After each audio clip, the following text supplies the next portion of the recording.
નમસ્કાર દર્શક મિત્રો, સત્યમેવ જયતે લાઈવ ન્યૂઝમાં આપનું સ્વાગત છે.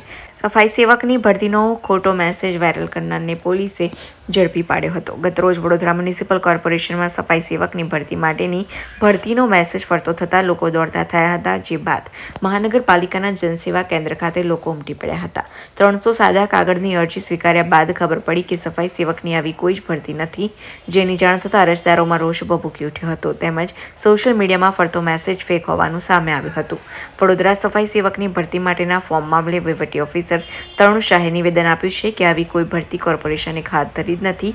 કોઈએ લોકોને ગેરમાર્ગે દોર્યા છે. તેમજ કોર્પોરેશને આવી કોઈ જાહેરાત કે ફોર્મ બહાર પાડ્યા નથી. સફાઈ સેવકની ભરતીનો ખોટો મેસેજ વાયરલ કરનારને નવાપુરા પોલીસે ઝડપી પાડી કાયદેસરની કાર્યવાહી હાથ ધરી છે. ગઈકાલે વડોદરા મ્યુનિસિપલ કોર્પોરેશનની ઓફિસમાં